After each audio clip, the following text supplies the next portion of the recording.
اگلا حصہ جو ہم کور کریں گے اس میں ہم الجوف کو کور کریں گے۔ الجوف سے جو مد لیٹر آتے ہیں الف، واو اینڈ یا۔ الف، واو اینڈ یا۔ الف سے پہلے زبر ہوتی ہے تو الف مد پڑا جاتا ہے۔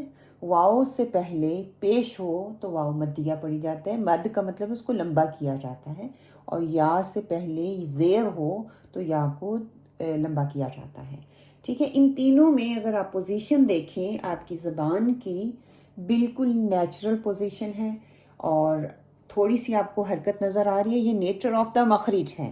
الف مدیہ کے لیے دیکھیں زبان بالکل سیدھی ہے، کوئی اس میں زبان کا نتھنگ ٹو ڈو ود زبان کے ساتھ نہیں ہے، کیونکہ وہ مد لیٹر ہے۔ جوف لیٹر کیا ہے؟ میرے منہ کا اور گلے کا خالی حصہ، اس کو الجوف بولا جاتا ہے۔ ٹھیک ہے، مد لیٹرز کے لیے یہ والا حصہ ہم استعمال کرتے ہیں۔ یہ جو بلو حصہ ہے یہ میرے گلے کا خالی حصہ ہے، اور گرین والا حصہ جو ہے میرے منہ کا خالی حصہ ہے۔ اور جب ہم کہتے ہیں آ تو کیا ہوگا؟ آ جب کرتے ہیں تو یہاں سے سیدھا ساؤنڈ باہر آ جاتا ہے۔ واؤ کے لیے میری زبان تھوڑی سی پیچھے اوپر سے نرم تالو کی طرف کیوں اٹھ رہی ہے؟ کیونکہ میں نے لپس کو باہر نکالنا ہے اور ان کو راؤنڈ کرنا ہے، نیچر آف دا مخرج، جس کی وجہ سے میری زبان کی پوزیشن تھوڑی سی اس کو فرق پڑ رہا ہے، پیچھے سے اوپر اٹھانی پڑے گی، کیونکہ میں نے واؤ کو ادا کرنا ہے۔ اور اس کا مخرج ہم پڑھ چکے ہیں، اور یا کا مخرج بھی ہم پڑھ چکے ہیں۔ اور یا کا مڈل والا حصہ اوپر تالو کی طرف اٹھنے سے، لگنے سے نہیں ادا ہوتا، اٹھنے سے ہوتا ہے، تو اسی لیے یہ بھی آگے مخرج کی طرف سے اٹھ رہی ہے۔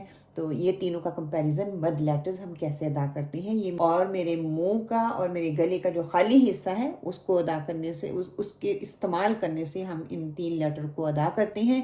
اور زبان کو ہم اس میں کوئی مطلب اتنی حرکت نہیں دینی پڑتی، سوائے کہ مخرج کی وجہ سے وہ تھوڑا سا اوپر اٹھنا پڑتا ہے۔ اور یہ تینوں کی پوزیشن اور کلیئر کر دی گئی ہے۔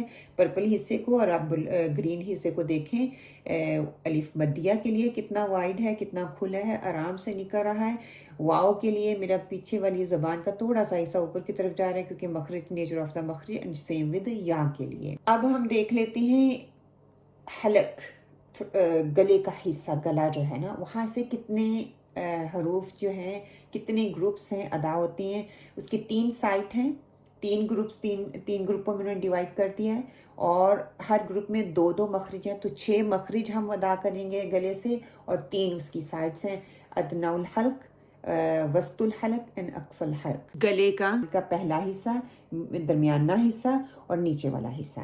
اب آپ جب دیکھتے ہیں نیچے والا حصہ، آپ دیکھیں یہ بلو والا حصہ نظر آ رہا ہے، بالکل اینڈ پہ جو آپ کو نظر آ رہا ہے، آپ اپنی گردن پہ ہاتھ رکھیں گلے پہ، تو وہ نیچے آپ کو ڈپ سا نظر آ رہا ہے، ڈپ سا ہے، یہ والا حصہ جو ہے یہ اقصی الحلق کہلاتا ہے، اور حمزہ اینڈ ہا یہاں سے ادا ہوتا ہے، کیونکہ یہ گلے کا سارا کمال ہوگا۔ اب زبان کا اس میں کوئی عمل دخل نہیں ہے، یہ آپ اپنے دماغ میں رکھیں۔ جو مڈل سے الفاظ ادا ہوں گے اس کے لیے ہا عین ہے، اور وہ میری جب ہم فوڈ کھاتے ہیں تو یہ ہم جب سوالو کرتے ہیں تو ہڈی سی ہوتی ہے نا، جس سے وہ والا ایپیگلوٹس اس کو بولتے ہیں، وہ آگے پیچھے ہونے سے عین اینڈ ہا جو ہے وہ ادا ہوگا۔ اینڈ غین اینڈ خا کے لیے میری گلے کا اوپر والا حصہ، فرنٹ والا حصہ جو کہ میری زبان کی جڑ کے ساتھ ہے، وہ والا حصہ خا اینڈ غین کے لیے استعمال ہوگا۔ چلیں اب ہم دیکھ لیتے ہیں حمزہ اور ہا کو۔ حمزہ اور ہا کے لیے یہ میری گلے کا جو نیچے والا حصہ ہے، جہاں پہ گلا ختم ہوتا ہے اور ڈپ سی ہوتی ہے، وہاں سے ادا ہوگا، وائس باکس کہہ لیں آپ، یہاں سے وہاں سے ادا ہوتا ہے۔ اور یہ آپ کو چھوٹا چھوٹا سا ڈاٹ اور اس کے اوپر لائنیں نظر آ رہی ہیں، یہ حمزہ کا مخرج ہے اور ہا کا، دونوں کا مخرج سیم ہے، دونوں کا مخرج سیم ہے۔ آپ کو صرف گلے کی پوزیشن دیکھنی ہے، یہ جو ایپیگلوٹس ہے وہ گلے کی پوزیشن بالکل ٹھیک ہے۔ الف فتح حمزہ سکون آ، حمزہ فتح ہا سکون آ، تو اس میں وائبریشن ہوگی تھوڑی سی۔ ہا اینڈ عین کے لیے ہم دیکھیں گے میرے گلے کا مڈل والا حصہ، میرے گلے کا مڈل والا حصہ اس کو میں استعمال کروں گی، اور وہ جو ہڈی سی ہے ایپیگلوٹس ہے وہ موو ہوگا۔ ہا کے لیے یہ دیکھیں اتنا نیرو نہیں ہو رہا، ہڈی کے ہی وہیں سے مخرج دونوں کا سیم ہے، لیکن اس کے لیے ہا ایری ہا اس کو بولا جاتا ہے، یہ بھی کہتے ہیں، اور اس سے ہوا آتی ہے، اور یہ ایپیگلوٹس جو ہے ہڈی جو ہے وہ اتنی موو نہیں ہوتی۔ جب عین کو میں پرناؤنس کروں گی، یہ دیکھیں میرے گلے کو رب کر رہی ہے، گلے کی طرف بہت نیرو ہو رہی ہے، میری گلے کی جو وال ہے اس کے ساتھ رب ہو کے عین جو ہے وہ مخرج ادا ہو رہا ہے۔ اب دیکھ لیتے ہیں غین اینڈ دا خا۔ اب غین اینڈ خا کے لیے میری زبان کی جو جڑ ہے، ٹھیک ہے، جو میرا نرم تالو ہے، اس کے ساتھ لگنے سے ادا ہوتا ہے۔ نرم تالو جہاں پہ ختم ہو رہا ہے نا، وہ والا حصہ، ایک نیچے والا ہے جو ڈپ آتی ہے، ایک ہڈی والا حصہ ہے جس کو ایپیگلوٹس بولتے ہیں، اور ایپیگلوٹس سے اوپر گلا ہے، گلے جہاں کوا لٹک رہا ہے نا، اس سے پچھلے والا حصہ جو ہے وہ غین اور خا کے لیے استعمال۔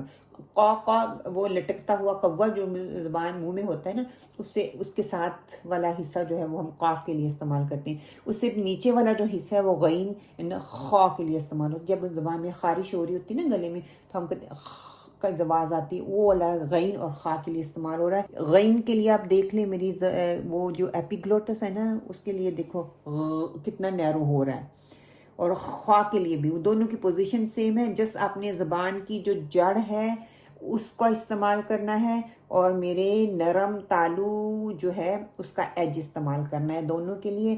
لیکن یہ دیکھیں غین کے لیے ایج استعمال ہو رہا ہے میرے نرم تالو کا، اور خا کے لیے تھوڑا سا اوپر والا حصہ استعمال ہو رہا ہے۔ یہ آپ کو دیکھنا ہے۔ غا کے لیے تھوڑا نیچے جانا ہے، اور خا کے لیے تھوڑا سا اوپر آنا ہے۔ بس یہ آپ کو جب آپ پرناؤنس کریں تو آپ کو یہ چیز دیکھنی ہے۔ اب یہ ایک اور پکچر میں آپ کو دکھا دوں۔ غین کے لیے میری زبان کی میرے نرم تالو کا ایج نظر آ رہا ہے، اور غین کے لیے یہ دیکھیں، ٹھیک ہے، ریڈ سا آپ کو نظر آ رہا ہے نا، یہ ریڈ کیا ہوا ہے، یہ نرم تالو ہے، نرم تالو کی ایج سے۔ اور خا کو دیکھیں، یہ یلو سرکل کیا ہوا ہے، یہ نرم تالو کا تھوڑا سا اوپر والا حصہ جا کے وہاں سے ادا ہوتا ہے۔ انشاءاللہ باذن اللہ۔ آئی ہوپ آپ لوگوں کو اس سے ہیلپ ہوئی ہوگی۔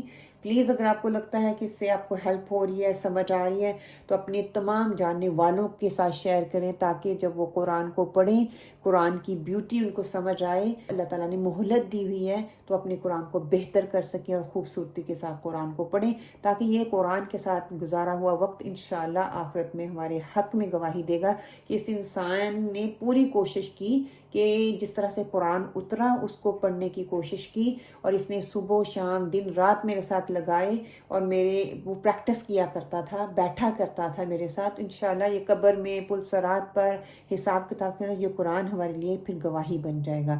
بغیر پڑھے، بغیر محنت کیے یہ گواہی نہیں بنے گا۔ سبحانک اللہم و بحمدک، نشہد ان لا الہ الا انت ونستغفرک ونتوب الیک۔ السلام علیکم ورحمۃ اللہ۔